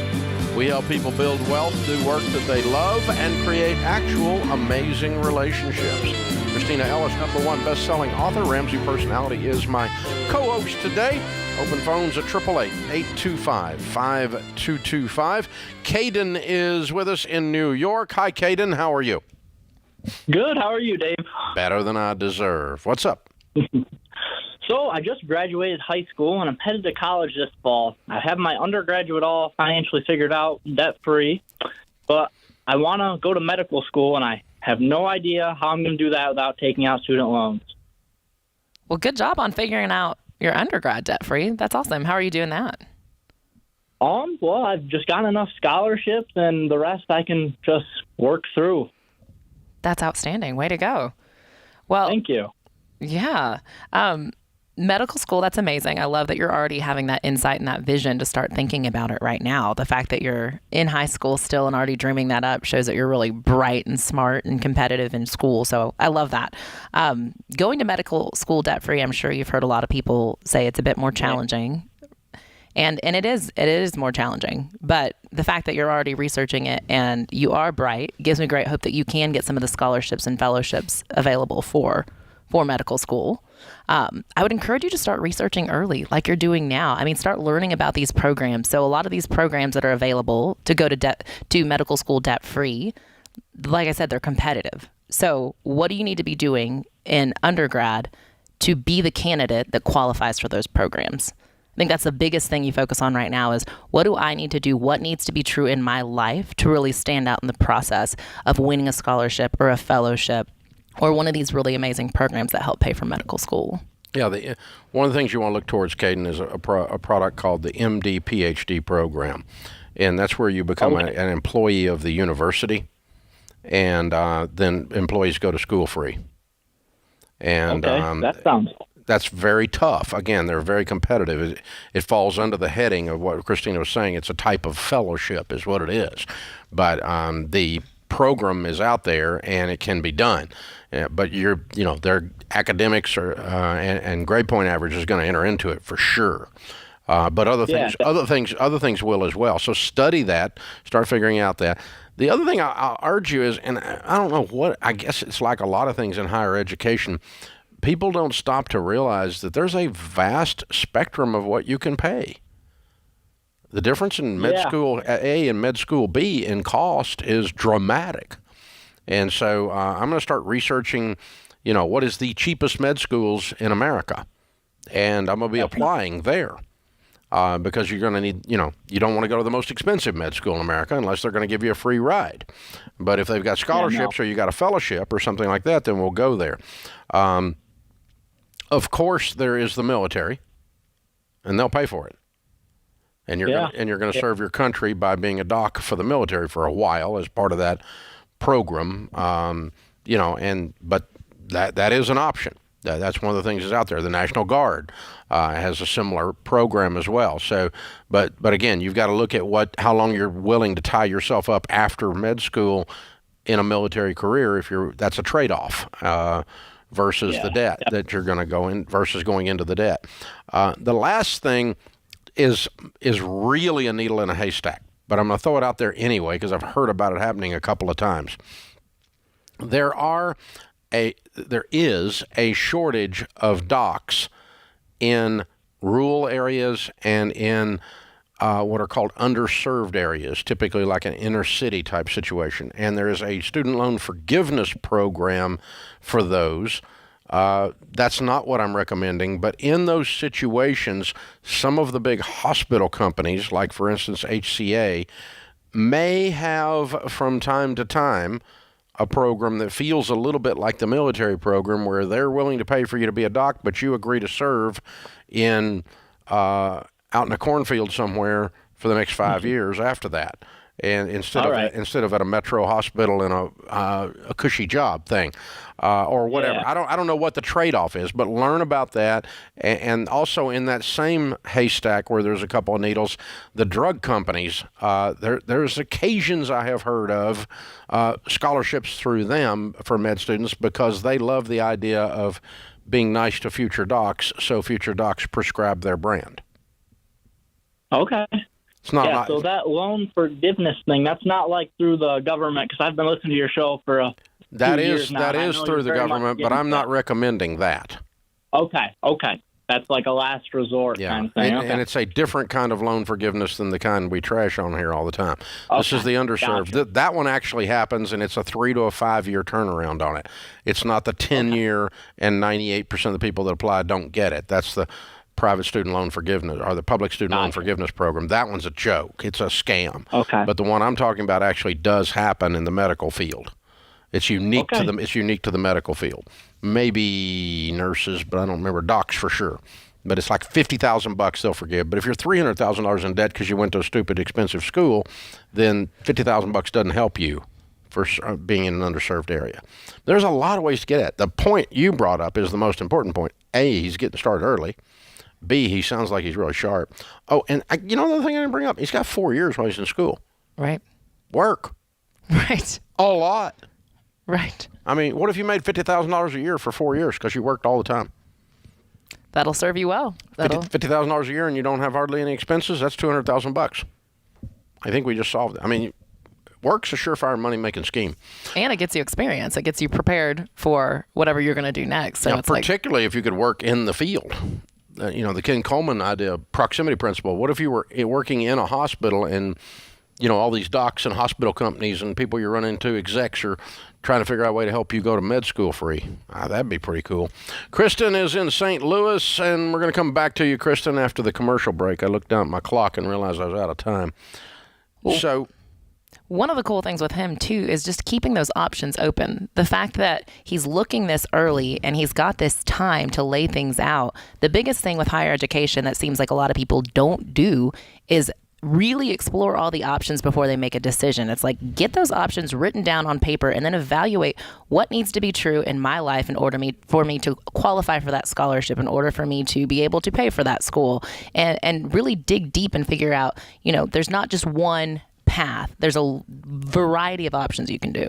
Yeah, I mean, I've heard so many people feel they put themselves in a situation where they feel trapped.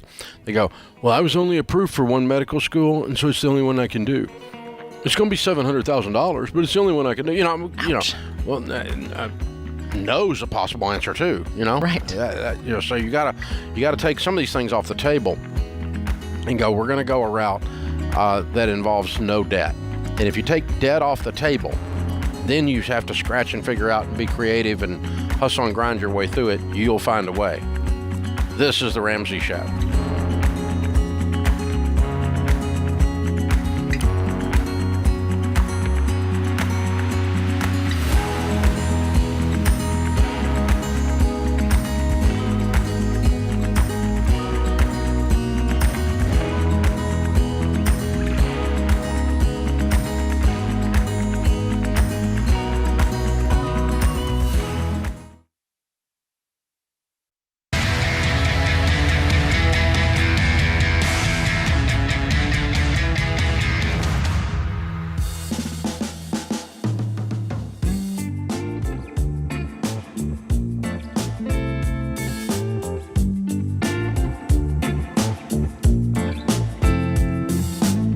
Christina, I think there is a month for everything now. August is National Make a Will Month.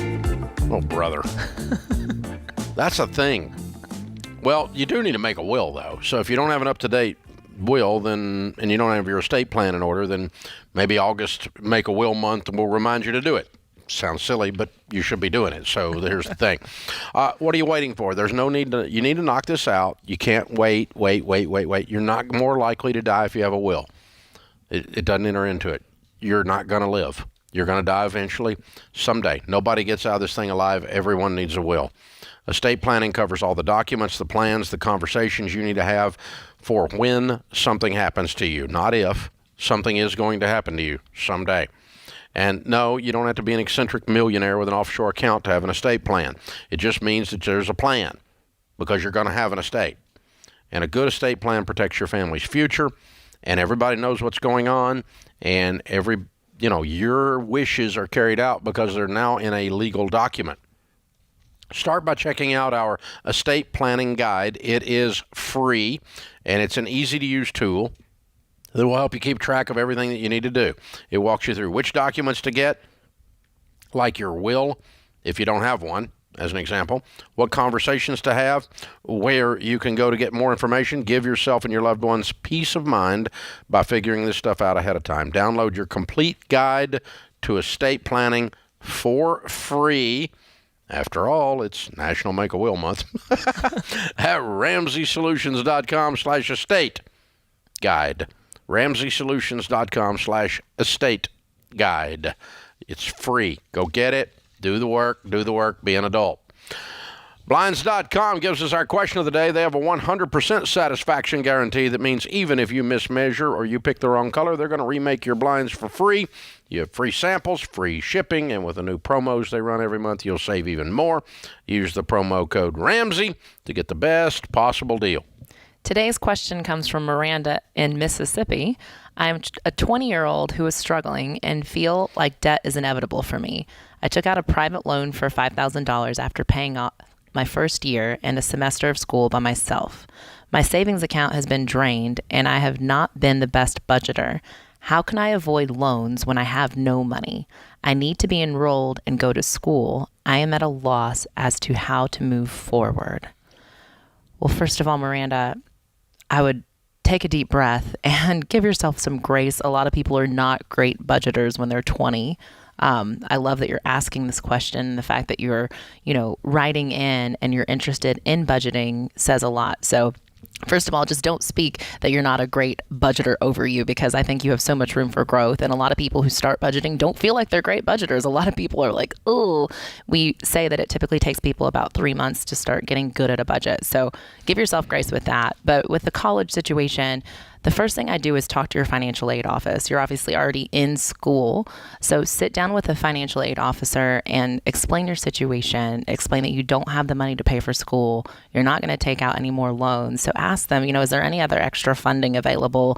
A lot of schools offer discounts on tuition, so see if you're eligible for any additional discounts to be able to make ends meet. See if there are any other scholarships available that maybe you could apply for, or that they could actually just give you, and see if there are any other jobs on campus. But that point person can kind of explain what's available at your school so that you can get kind of a true number that you now need to figure out. So, that's the very first point person.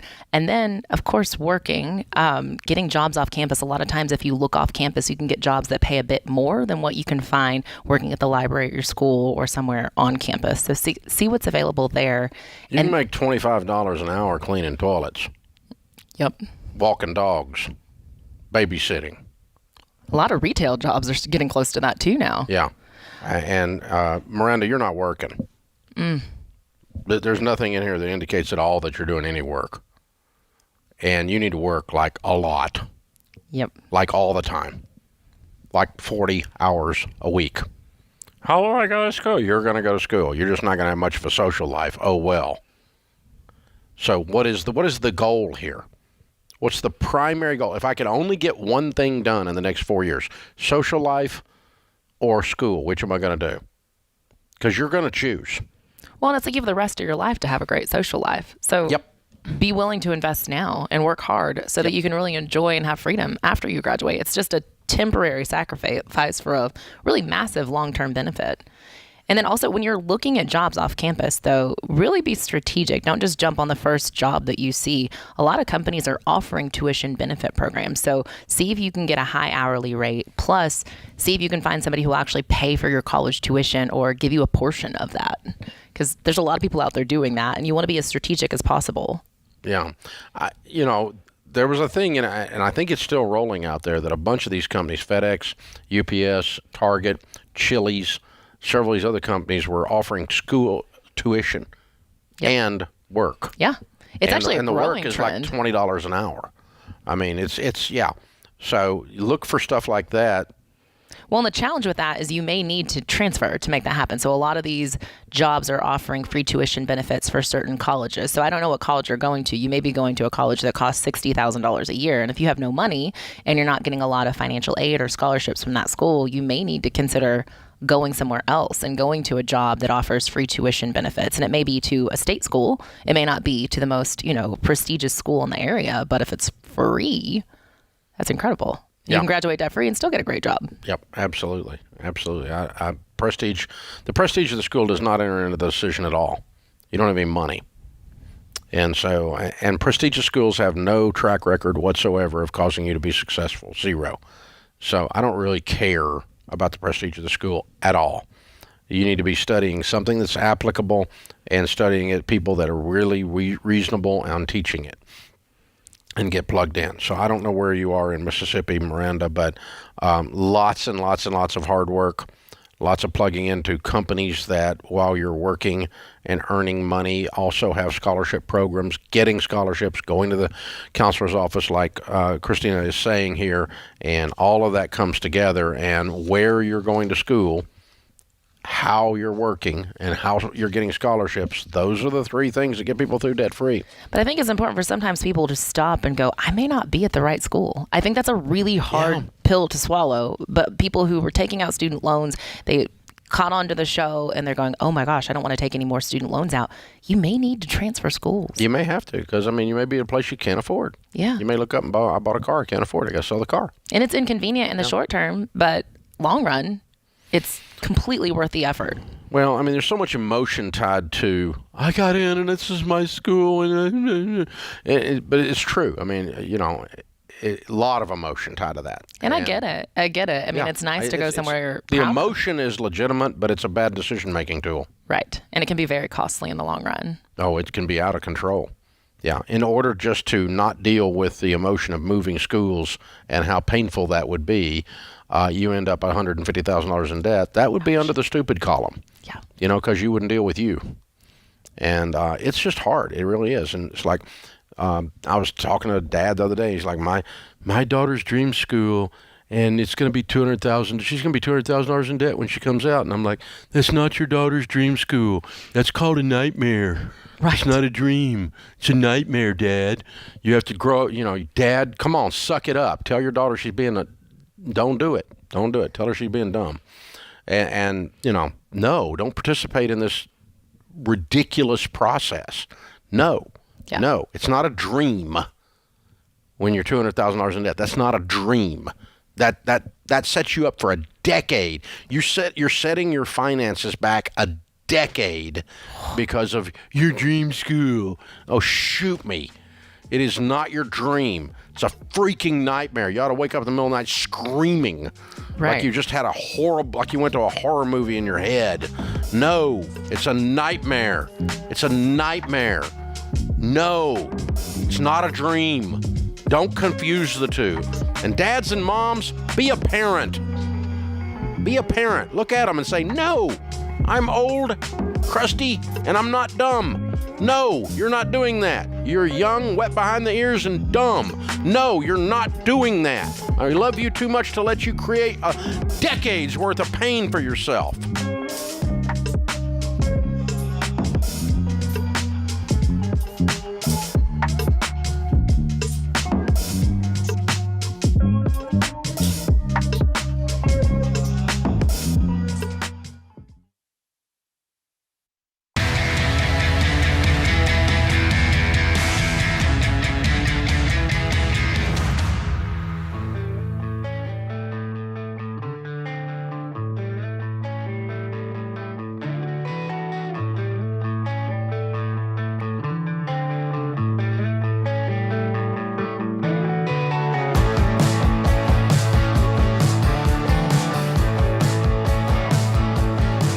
Thank you for joining us, America. Open phones at 888-825-5225. Christina Ellis, #1 best-selling author, Ramsey Personalities. My co-host, Kristen, is with us in St. Louis. Hi, Kristen. What's up? Hey, Dave. Thanks for taking my call. Sure. So my question is about baby step 3B. Okay. So my husband and I are looking at starting this step soon. I'm due to graduate with my nurse practitioner degree in May. And since we cash flowed this program, we'll be getting done debt-free. Ding, ding. Way to go. Thank you. How'd you do that? So, well, I worked full-time until clinicals, and then my husband turned in a side hustle to pay for the rest of the program. So. Wow. There you go. Okay. Good. Well done. Okay. So what's your question? So we own some farmland that we're planning on building on. And so I've heard you talk about step 3B with buying a home. But my question is, what is your recommendation for step 3B with building a home? Like with how much to save before starting, or just your recommendations of that? Is the land paid for? So the farm it's kind of like the farm pays for itself. We kind of use that as a business, whereas it's separate. No, is it debt free? It is not. Okay. So how much do you owe on it? Oh, we just got it 2 years ago, and so we just started paying for it. It's about 55 acres. What do you owe on it? 200 some odd. Okay. And what's it worth? Land in our area skyrocketed, so it's worth much more than What's it worth? I honestly don't know. Give me a guess. To be completely honest with you. Give me a guess. Honestly, probably about 400,000. I was going to guess 400. Yeah, okay, that's good. Yeah. All right. And your household income is what? Right now, roughly 80. Mm-hmm. And since I'm not working, but once I get done, we're looking at doubling that. Okay, so you're going to be making $190,000 a year, $160,000 a year, something like that, right? And you have $200,000 worth of equity, and that will form as your down payment if you go apply for a construction loan. Because when you apply for a construction loan, what they're going to do is they're going to probably not take a second position to your existing mortgage. They're probably going to pay off your existing mortgage in the construction loan so that they are the mortgage on the property. And then they're going to let you draw down against the rest of the construction loan to build the house. Okay? Okay. And then when it's all over, if you spend $300,000 on the house, you had a $200,000 mortgage to start with, then you're going to have a $500,000 permanent mortgage that pays off the construction loan. Okay. When it's all done. But the fact that you have $200,000 worth of equity makes this deal happen today with zero cash down payment. Okay. Because you've got this equity that rolls into the deal. And it's going to be as if you put down $200,000. Because if we use my numbers, if you built a $300,000 house on it, you've got $500 in debt, but the property's going to be worth $700. Mm-hmm.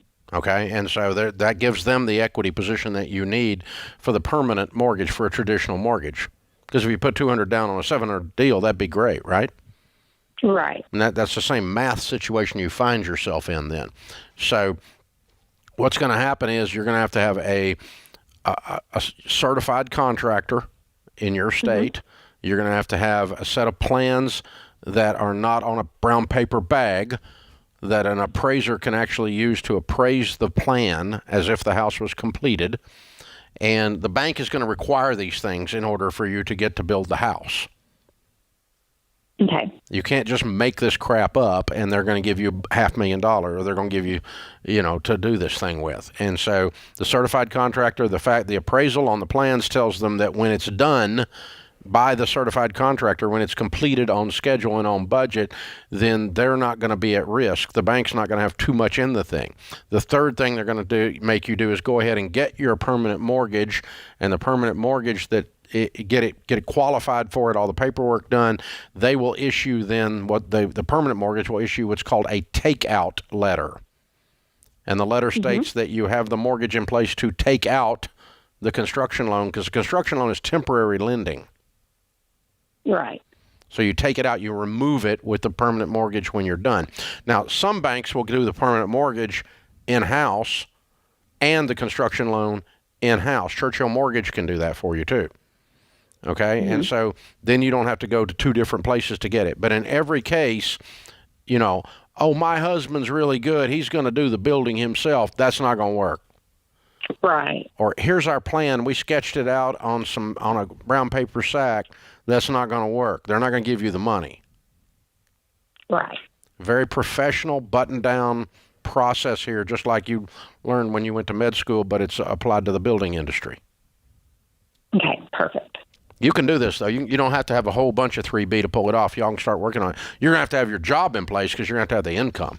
You don't have enough income now to support this program. But when your job's there, you're going to be able to do it. That's pretty cool. They've done a great job. Yeah, that's outstanding. That's exciting to start visioning that up, too. That's very exciting that you can sit there on 55 acres and start dreaming up what that's going to be like. Yeah, that's going to be a nice place. Nice place. Especially with a nice bump in income, too. You guys are going to be able to get to that spot where, you're working through the baby steps and paying it off pretty quickly once you're all... You know what? That's true. They're going to be making... Before they know it, they'll be making a couple of hundred, and they'll be able to plow through that thing pretty quick. Noah's in Sacramento. Hi, Noah. How can we help? Hey, Dave. I've got a question. I've got a considerable amount of student debt in a Parent Plus loan, and I'm trying to figure out how to make affordable payments on a loan that's in my parents' name. It feels a little bit unaffordable at the moment. What's the total amount of debt? It is $175. And good Lord, are you a doctor or a lawyer? Neither one. What did you get your degree in? Christian Ministries. I'm a pastor. For $175,000? Yeah. Okay. Bad choice. And God, that was not. You may be called to the ministry. You weren't called to this mess. I agree. What is your household income? $60,000. Oh, son. I'm so sorry. So mom and dad took out these loans. They're Parent Plus loans. Correct. And they can't pay them. They can pay part. Our agreement was that we would split it half before I went to school. That was the agreement. Okay. Are they struggling to pay them right now? They've been in deferment and forbearance and whatnot, so nobody's made any payments on them at this point. And my parents' household income is considerably more than ours. We're just trying to figure out. Again, I don't know how a lot of this works, but I've been told by the lender and whatnot that we can't consolidate them into my name or anything like that. And so we're just trying to figure out what to do. They're going to be in their name. You're just going to assist in the payment of it. And so they're going to give you their password and the website, and you're going to jump on there and pay payments on their loan. It's their loan. It's going to be their loan until it's over. But you're just your moral agreement, your handshake is that you're picking up half of it. And so, what does your wife make? She's not working at the moment. We have a young daughter, and she's pregnant, literally 9 days past her due date today. Oh, wow, that's our good. Second kid. Good. Congratulations. So I assume she's planning on going back to work, though. Yeah, when we don't have very young children, yes, that's the plan. Okay. All right. Well, you're just going to be paying payments on this, Noah. And the math is telling me that this is a highly stressful situation. So it is. I think you're going to be what we call a bivocational pastor. You're going to be running side hustles of some kind. There's nothing wrong with that. It doesn't. Most pastors, statistically, one number I saw was 80% of them are bivocational in America right now. And there's no shame in that. It doesn't diminish your call. It doesn't do any of that, but it's not unusual at all for a young pastor to be bivocational. And you're going to have some more money. It's a mathematical problem you got.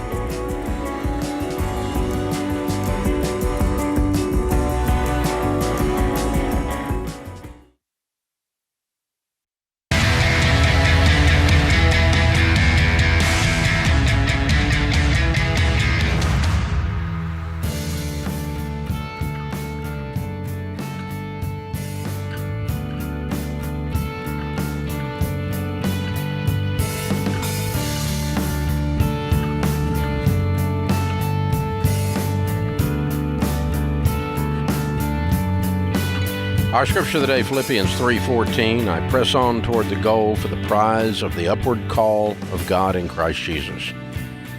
Jim Rohn said, motivation is what gets you started. Habit is what keeps you going.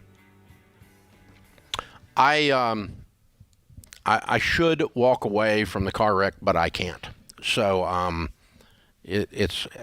think we have a responsibility to address the situation with the last call. So let's go back again, because you're the education expert here at Ramsey. You're the one that got $500,000 in scholarships, and you study this stuff and work with students everywhere. Moms and dads, the higher education community is at best irresponsible, at worst con artists. They are willing to charge you any amount of money that you can figure out a way to pay that does not justify itself in the career field that the person is going into. So you can spend $300,000 and go with $300,000 in debt with higher education and get a degree in left-handed polka history. Completely useless, and you will be a $300,000 in debt barista. Moms and dads, this is the environment we're in. And even seminaries will charge you $175,000 to be a pastor and get a job making $60,000. That is illogical. It is not, I'm a Christian. It is not good stewardship. The seminary that did that should be ashamed of themselves to let a young man go $300,000 and $175,000 in debt to become a pastor. You ought to be ashamed of yourself. If you're in higher education and you're allowing that to happen, and you've got an 18-year-old signing up for that, and you did that, how do you sleep at night? Because there's no economics justification for this at all. Well, it's God's call on the young man's life. Absolutely. I believe in God's call on a young man's or young woman's life. I believe in that. I also believe Jesus can do math. And I'm positive there's scripture all over the place that indicates that we are to be good managers, good stewards of opportunities that are in front of us, of financial decisions that are in front of us. And if you put it's all going to work out because God said, and then you go do something stupid and you blame it on God, you ought to have your butt kicked because your Christian doctrine is awful. It's horrible. And I'm not just yelling at this last young man that called. I'm just about to cry for him. I feel so sad for him. He's getting ready to have a second baby any minute. He makes $60,000 a year, and between his parents and him and the seminary that messed him over, he ends up $175,000 in debt. Someone out of the three of those people that call themselves adults at some point should have raised their hand and said, this is stupid. Yeah, $175,000 in debt for a profession that does not, on average, make enough to pay that off. That is asinine. And honestly, it's even more painful to see that it was a Parent Plus loan, because that means a parent vouched for that and signed off on that. It'd be different if you could even say, it was an 18-year-old who went off out on his own and signed off for loans by himself. But this is a parent, and that's why... Well, it's not just, Christians justify it sometimes with a toxic version of Christianity. Like, well, it's God's call on his life. We have to do it. No, God does not call you to do stupid things. The blessings of the Lord have no sorrow added to them. If there's sorrow added to it, it was not God. And so I don't question whether the young man was called into ministry. I am 100% sure God did not tell him to do $175,000 in debt. There's too much scripture that comes against that idea. And the same thing is true not just in that, but if you want to help people and you want to go into social work, great. I'm going to get a master's in sociology. Okay, great. What are you going to do? I'm going to work for the state as a caseworker. Great. You're going to make $30,000 to $48,000 a year. You cannot go $300,000 in debt to get your master's in sociology. That's stupid. Stop it. God, it's unbelievable. It's ridiculous. And Rachel talked about this when we first started talking about student loans. She said, we don't have a student loan crisis. We have a parenting crisis. Moms and dads, step up and stop this. Have a brain and a backbone to go with it. Stop it. When Junior comes in and goes, I want to go $300,000 in debt to be a social worker with a master's degree, say, no, that's stupid. I want to get a degree in music so I can be a band leader at the local high school, and I'm going to go $200,000 in debt. No. Well, you don't believe in music? Yes, I believe in music. I don't believe in music as a backdrop to your child's nightmare. That's absolute. Your band leaders at, that do the marching band at the local high school do not make enough money to justify $150,000 in student loan debt. That's stupid. We have to stop this. And your stupid butt Congress keeps signing off on this, and you and I are responsible for it because they're federally insured student loans. When they go bad, the taxpayer eats it. God! And it's not that Junior can't have the career. They can still be the band director, the social worker. They can still be a pastor, but start at community college, then go to a public four-year school. Study in a way that you can afford to do it. Right.